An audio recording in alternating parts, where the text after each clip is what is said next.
if we just take the time now to move through a few of the questions that were asked that we said we would get a response to. So no more resolutions for this morning, just going on to these questions because I think it's about 10 to 9.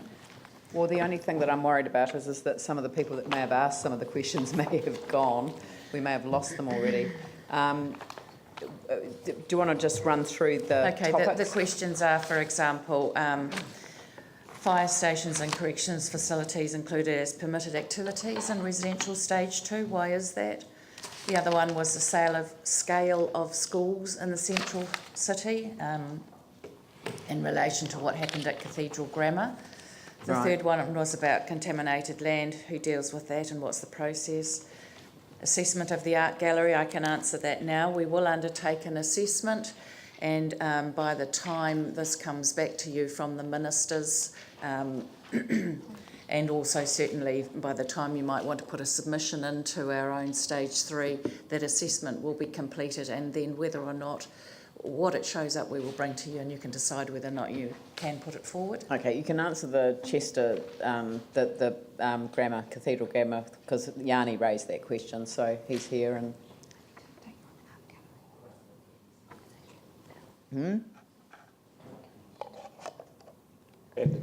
the scale of the school.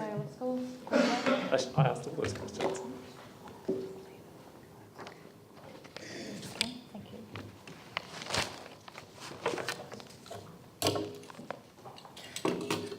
So Glenda can speak to that one. Yep.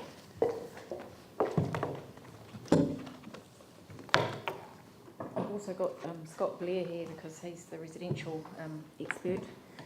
There's a bit of an overlap. The question I think was you mentioned about Cathedral Grammar. The zoning hasn't actually expanded, but you obviously identified that there's been a resource consent to extend the school onto 2 sites which were residential, and that was processed originally. The report was written as a discretionary activity.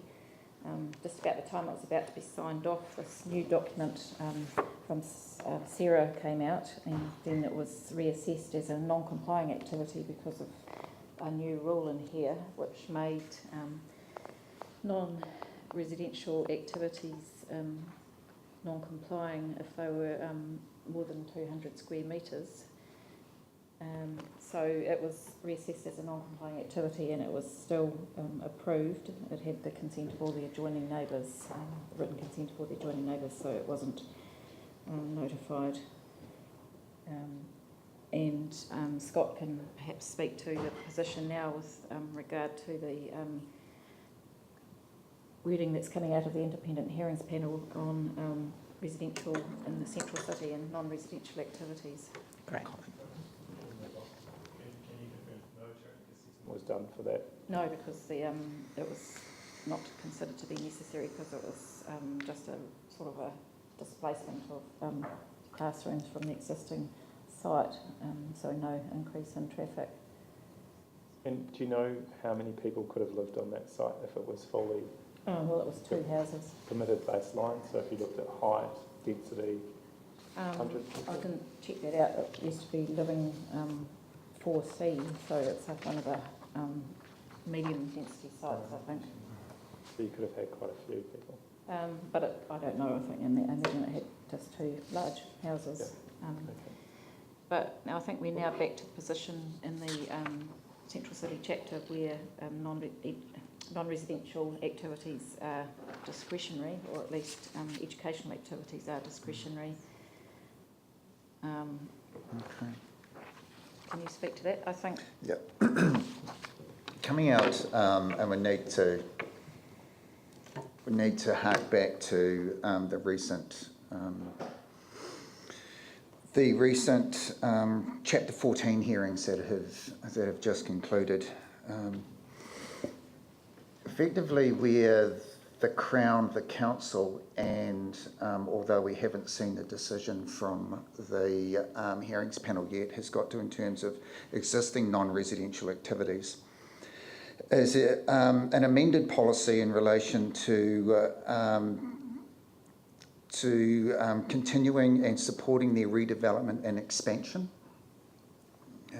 It's likely I don't know the mind of the hearings panel, but I think that they will probably confirm that policy. That policy is also being drafted, or a form of that policy is also being drafted into the Central City residential zones as well.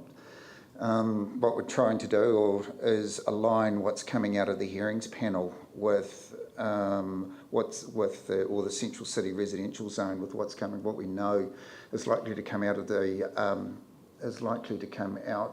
the decisions on Chapter 14.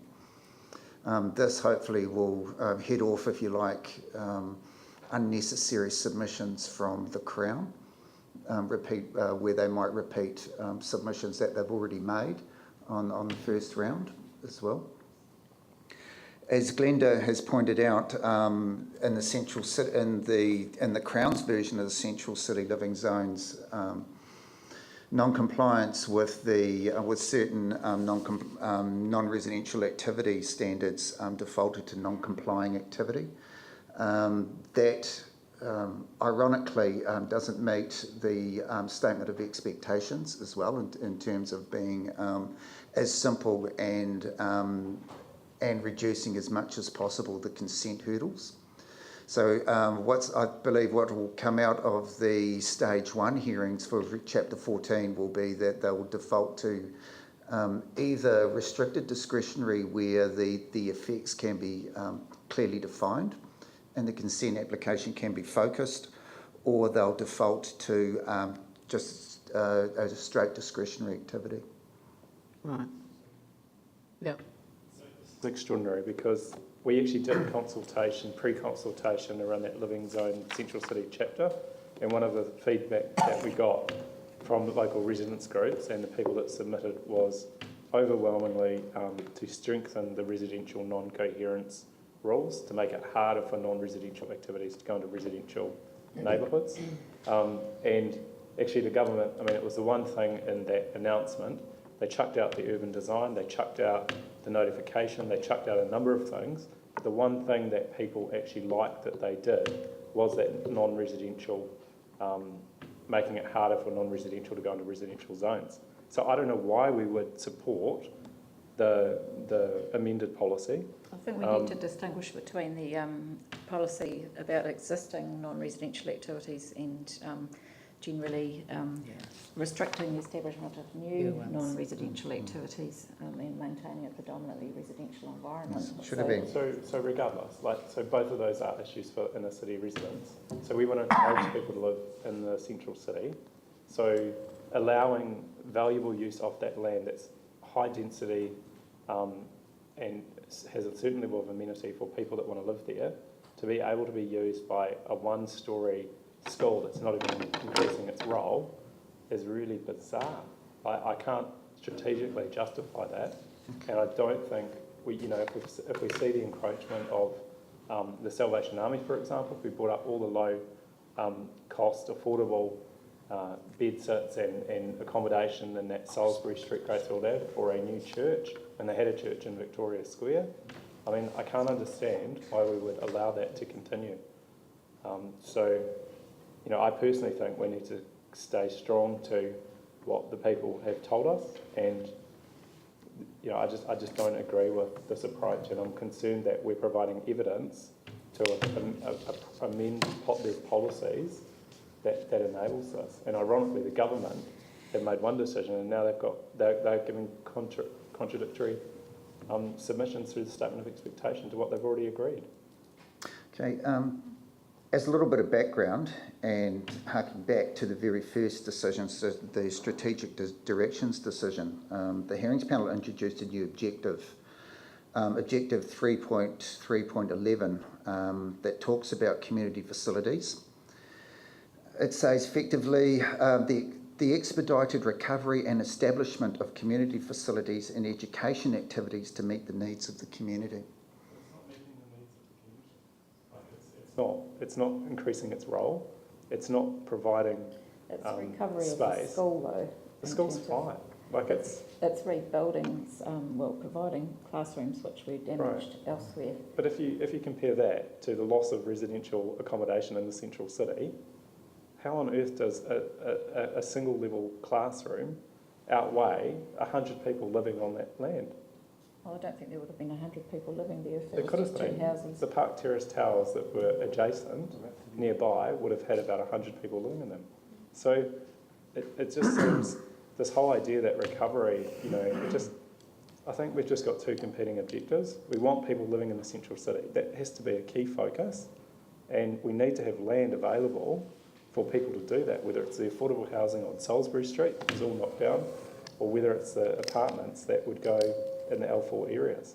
So how did that work? Because I'm probably less interested in two houses being knocked down to expand a school, because they didn't have to sell it to anyone, and they may not have necessarily got what they wanted from a developer who may or may not have built apartments there. But what I am more concerned about the location of the church, the Salvation Army Church, to the Manchester Street site, because as Yanni quite rightly points out, that's an ideal development site for residential. And when you've got an ambition of building, having more than 20,000 people extra living in the CBD, where on earth are they going to build? Gracefield Ave site, but I agree with you about the Cranmer Court site. No, the Manchester. Yeah, they're going to Cranmer Court, which is residential, but the Salvation Army... Cranmer Court's got knocked out.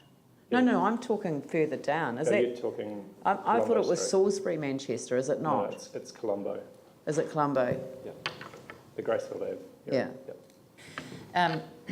Madam Chair, Scott isn't sure where the new Salvation Army building is going in Manchester Street, but as you know... No, I'm told that I've got the wrong street. It's Colombo, Salisbury. Oh. It's a big corner section which goes right back into the heart of an ideal residential location. Okay, and that's a good question to ask the Central City chapter leaders when they're in here on Friday.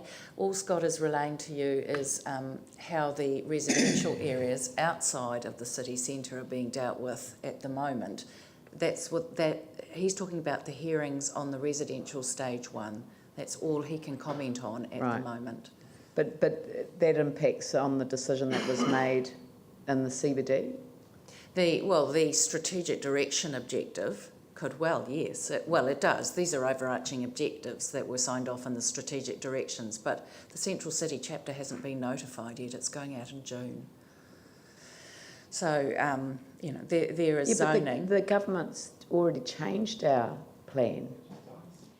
That's right, but we still have to have a residential... We have to include all of the Central City in the district plan, under a district plan, and that is why it's a standalone chapter, because of that interaction with the Land Use Recovery Plan and the Central City Recovery Plan.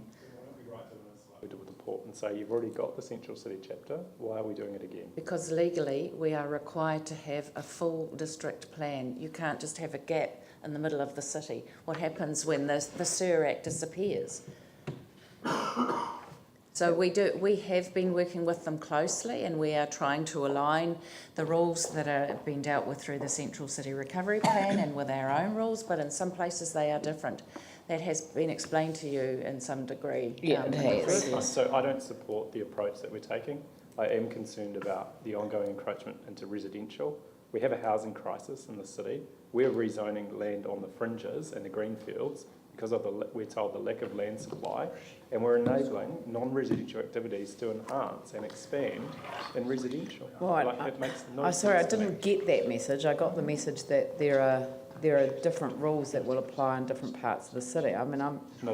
My understanding is the evidence for the stage 1.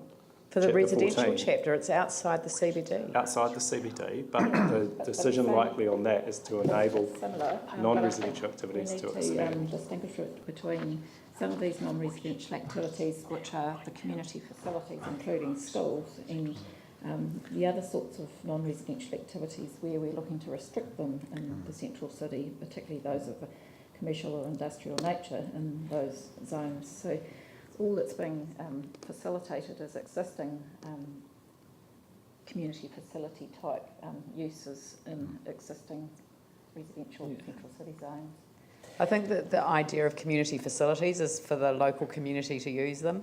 but I don't know how many of the children that go to Cathedral Grammar actually live in the CBD. No, but we can't actually distinguish between schools on that basis. We did No, I know, well. but it is the distinction between when you're talking about a community facility. And I know, I mean, you're reading somebody else's rules that they've written, so it's not your fault. There is more opportunity to speak to this more generally this Friday when we go through the Central City chapter. All I mean, the only reason that Scott was here is to give you a bit of an update of where the panel's going on residential outside of the city. No, we do appreciate that. All Okay. right, so we might end the meeting here because it's 9:05, Okay. and we'll come back on Friday. Friday at 8:30. Yeah, could you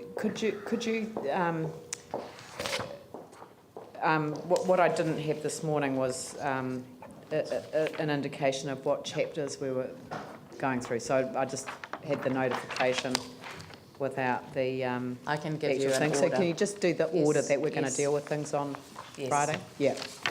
Phil? And it's in our diary for 8 o'clock, so if Oh, is peop- it? Oh, yeah, good. but if you want 8:30, Oh. and we can get through it, but No, looks like 8 we o'clock have is to finish better by if you're free at 8. Yep, because we've got another Yeah, thing I've got it 11 at or 8 something, o'clock so- as well. That's great. So All right. it's 8 to 11, yep. Yep, And then 11 to 12 is free, and then 12 to 1 Yes. Yes. no, And- that's today. No? No. Oh, okay. Yeah, and then we come back for an hour from 12 Yes. to 1. Yep. And if we don't get through it all, we'll have to schedule another meeting as soon as possible after that because we need to get this off to the ministers. Yeah. Cool. Thank you. All right, thank you.